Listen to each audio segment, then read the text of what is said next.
This is your typical Briggs and Stratton carburetor. This one came off of a pressure washer. It was about a 5 horsepower. But what I'm going to do here is going to be the same thing that you would do with just about any type small engine Briggs and Stratton carburetor like this. First thing I'm going to do is get this gasket off of here. The choke, I'm going to pull this plate out like that. Set that off the side. I'm going to get a little thing there to keep all of our parts in. Now we can pull this out of the top of it. It has a little felt right up here. Now you can see it just fell to dust. In our kit, we got a brand new one.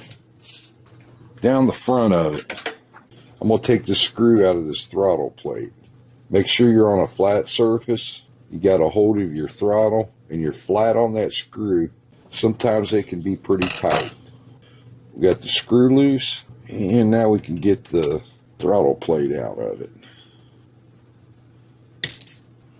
And then we can lift the shaft out of the carburetor. This also has a little felt that we're going to replace. And you can see that one's disintegrated too. We're going to flip it on its side, 1/2 inch wrench. We're going to take this, what looks like a nut, off of the bottom. This is actually our jet. And these holes normally get clogged up. You can see this side of it here, it's clogged up. So we'll get that cleaned out. Pull our bowl off of it. That don't look too bad down in there. On the float, pull this pin. Pull the float needle out of it. The needle's getting replaced, so we'll toss that off to the side. If you don't have one of these tools and you're working on a lot of these carburetors, you need to get one. They take out and install this little needle seat that's down in this hole right here. It's got a little hook on it. And I'm going to go down in there and just push it through. This thing's hard as a rock, so it's going to be a little hard. Push it through there, pull it up, got it out.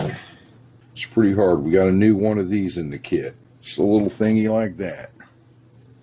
This rubber gasket for the bowl. This one's going to be kind of hard getting off of there. So I'm going to use a razor blade to get it off of there. This was leaking pretty bad, so it definitely needs replaced.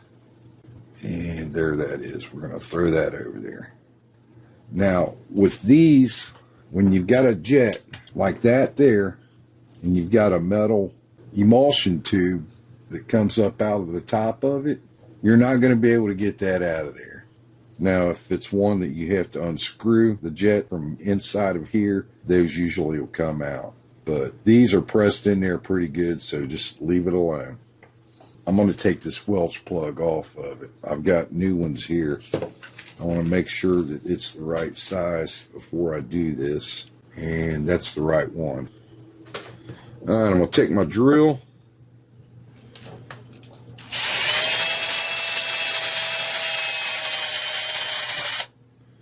All right, there we go. Got through it.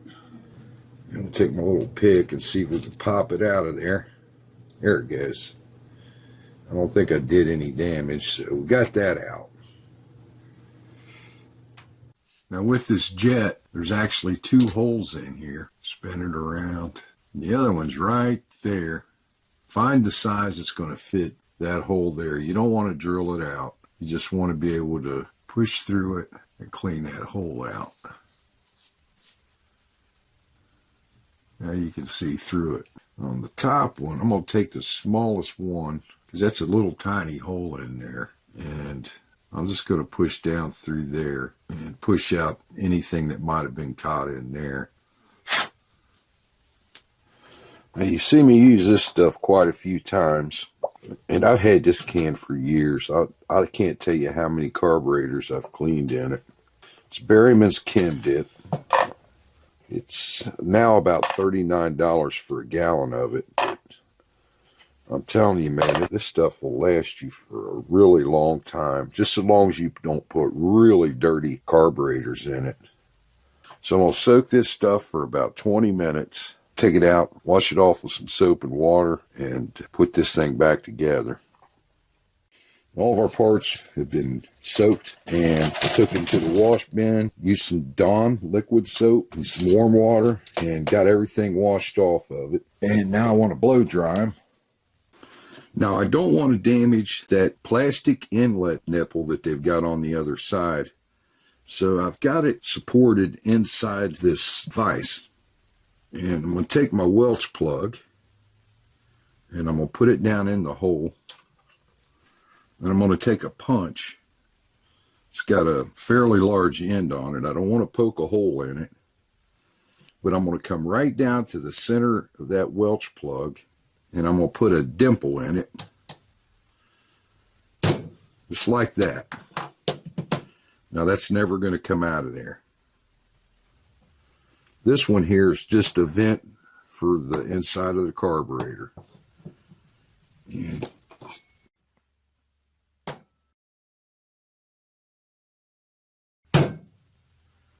And there you can see that one's installed as well. Slide that on there like that. And we'll put the other one back here on that side. Now we can put our throttle rod down in there. All of this is going to go on this side of your idle adjustment screw over here. If you look on the side of this, you'll see that it's angled in one direction. This side's going to go up. We're going to drop it down in there. Get it as closed as we can. Then I'm going to take some blue thread locker and I'm just going to put a tiny little bit on the end of it. And let's get it started. Take that magnet off. And we want to wiggle it back and forth so it seats in there nice, like that. And we'll give it a little snug. Now we'll take our idle adjustment screw. Kit comes with a new spring. And we'll run it out to where it starts opening and closing the plate. And we'll just give it like a quarter of a turn. Our choke just slid down in here like this. Put it over here in this wide open position and just snap that down in there. This is pretty easy to do. We're ready to put our seat in for our needle valve. And on the other side, you see the difference. You want this side to go down.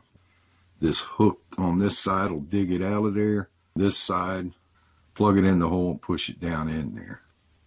Now, if you don't have one of these, you can also use the flat end of a drill bit that's pretty close to the size of that. Either way will work. I'm going to put just a tiny bit of oil on this thing. And I'm going to stick it in there, kind of spin it around as I go down. Give it a push, and it's in there. We use the one that came in the kit. It slides up into the float like that. We're going to tilt that backwards so it don't fall out and set it down inside the carburetor just like that. They gave us a new rod. We put that on there. Got our rod in there and our floats installed. Put a little oil on this and we'll put that around the bottom. Make sure it's seated all the way around. Looks good. Now we need our gasket for this. Got that one. There's two of them. And this one looks to be the same thickness, so it's going to be that one right there. Go ahead and put our bowl on here. And screw our jet back in there. There it goes.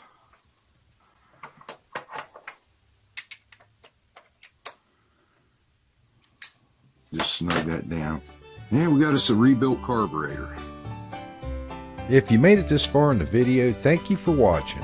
I hope you enjoyed it. I hope you got some good information out of it. Remember to hit that like and subscribe button on the way out and join my channel. Got a lot of videos up there, got a lot more coming. Ring that notification bell and you'll get notified as soon as I put them up there. Remember to stay safe in the shop, always wear your safety glasses, and have fun. Thank you for watching.